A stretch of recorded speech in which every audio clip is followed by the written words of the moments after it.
어느 날 서울의 한 아파트 단지에 살던 민수는 늦은 밤까지 회식을 하고 돌아오는 길이었다. 집에 도착한 시각은 대략 새벽 1시. 아파트 단지의 주차장은 조용하고 입구에 가로등 불빛만이 어슴풀에 빛나고 있었다. 그는 엘리베이터를 기다리며 습관적으로 스마트폰을 꺼내들었다. 화면을 켜자 메신저에 알림이 쌓여있는 것을 발견했다. 대부분은 친구들로부터 온 일상이 담긴 메시지들이었지만 그 중에는 익명의 발신자로부터 온 메시지가 있었다. 조심해요.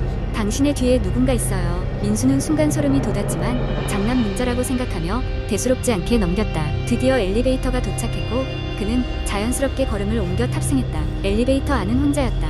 안도의 한숨을 내쉬고 나서 행여나 하는 마음의 엘리베이터 CCTV를 힐끔 쳐다보았다. 화면에는 자신 외에는 아무도 보이지 않았다.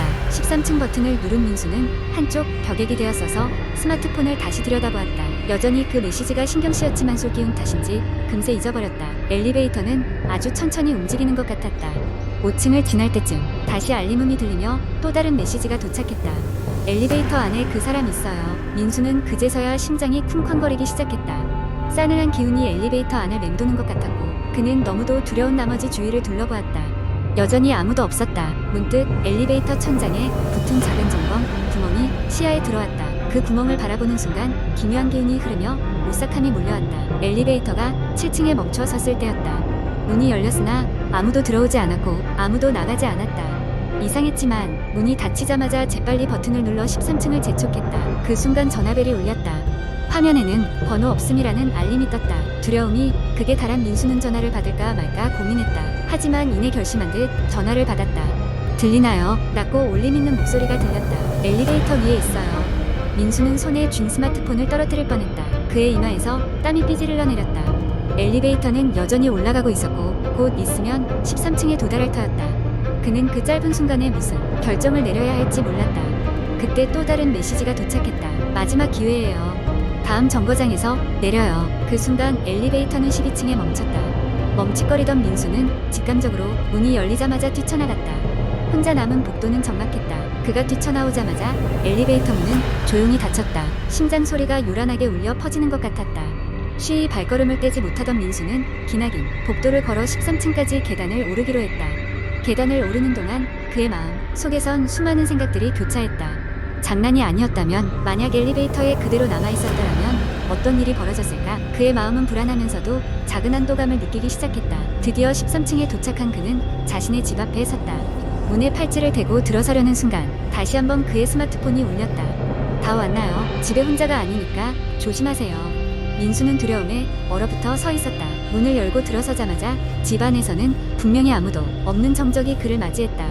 그러나 그는 어딘가 불길한 기운을 떨칠 수 없었다. 거실 불을 켜고 집안을 살펴보니 아무것도 이상할 건 없었다. 하지만 마치 누군가가 그를 지켜보는 듯한 느낌은 계속되었다. 그는 침실로 들어가기 전 마음을 가라앉히려 TV를 켰다. 화면에는 뉴스가 흘러나오고 있었다. 그런데 뉴스 한 켠에 흐르는 속보가 그의 눈길을 사로잡았다.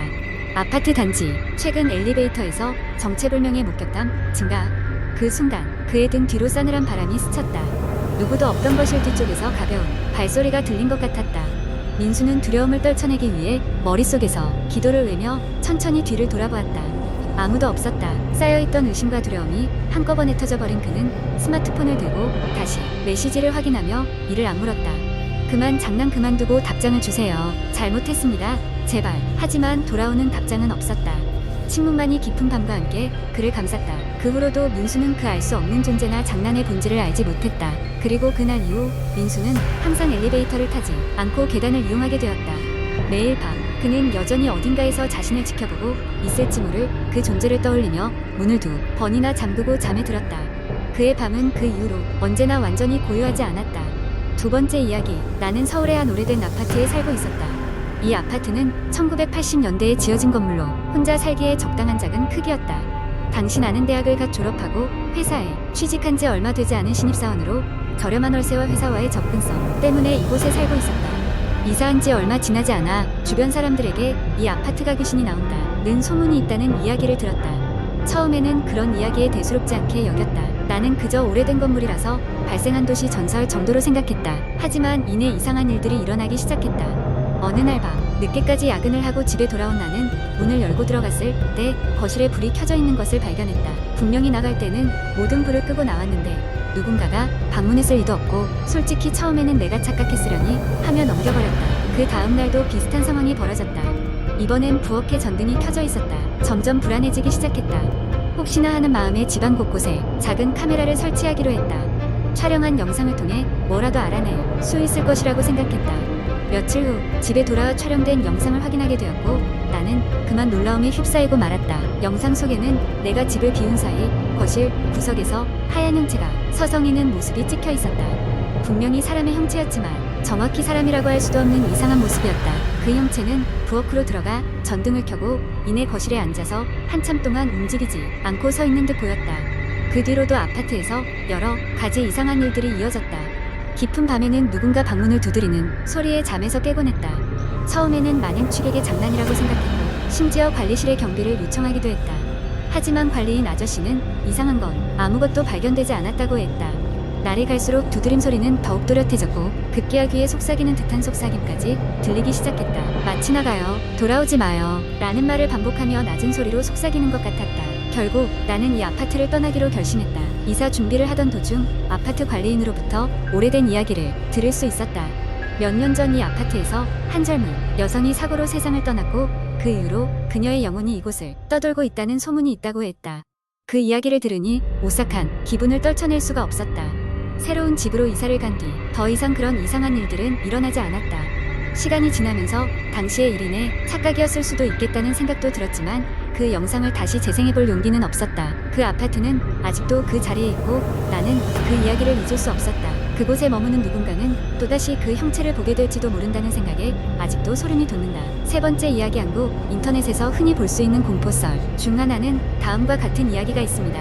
이 이야기는 인터넷 커뮤니티나 포럼에서 자주 회자되며 듣는 사람에게 오싹함을 안겨주는 이야기입니다. 내가 겪은 일 중에서 가장 무서운 경험을 이야기해보려고 한다. 이 이야기를 하기까지 꽤 오랜 시간이 걸렸는데 그때 기억이 아직도 생생해서 글로 옮기기가 쉽지 않다. 하지만 이 이야기를 누군가에게 털어놓아야 할 것 같아 이렇게 남겨본다. 몇 년 전 나는 친구들과 함께 여름방학을 맞아 여행을 떠났다. 우리 일행은 대학교 친구들로 구성되어 있었고 평소 공포영화를 좋아하는 친구들이 많아서 귀신이 나온다는 소문이 있는 한 시골 마을의 폐가를 방문하기로 결정했다. 처음에는 단순한 호기심이었다. 그 곳은 몇 년 전부터 방치된 곳으로 예전에는 사람들이 살았지만 이유를 알 수 없이 갑자기 폐가가 되었다고 했다. 차를 몰고 목적지에 도착했을 때는 밤 10시쯤이었다. 마을 입구에는 가로등도 없어서 손전등에 의지해야 했다. 폐가까지는 걸어서 10분 정도 걸렸는데 가는 내내 싸늘한 바람이 등을 스쳐 지나갔다. 어째서인지 마음이 불안해져 갔다. 폐가는 생각보다 컸다. 외관은 정말 낡고 부서져 있었고 주변은 잡초가 무성해 아무도 발길을 들이지 않은 지 오래된 듯했다. 우리는 문을 열고 들어갔다. 안쪽은 어둡고 눅눅한 냄새가 코를 찔렀다. 그 순간 우리는 괜히 왔다는 생각이 들었다.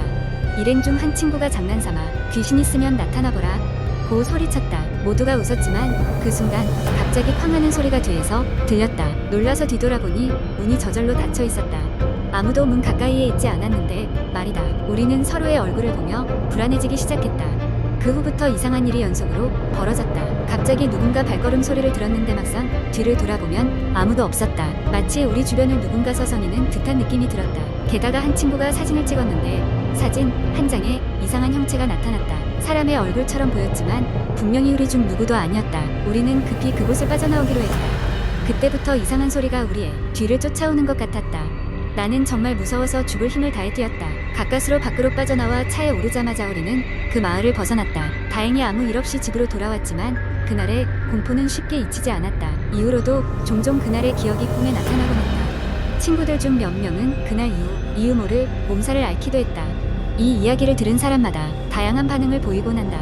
어떤 사람은 재미있다며 웃어 넘기지만 나는 지금도 그날의 경험이 단순한 우연이라고 생각할 수 없다. 아직도 그 사진을 보면 등이 서늘해진다. 이 이야기가 얼마나 사실인지는 모르겠지만 얼핏 들은 바에 의하면 그 폐가는 지금 완전히 철거되었다고 한다. 어쩌면 이제는 그곳에 아무것도 남아있지 않을지도 모른다.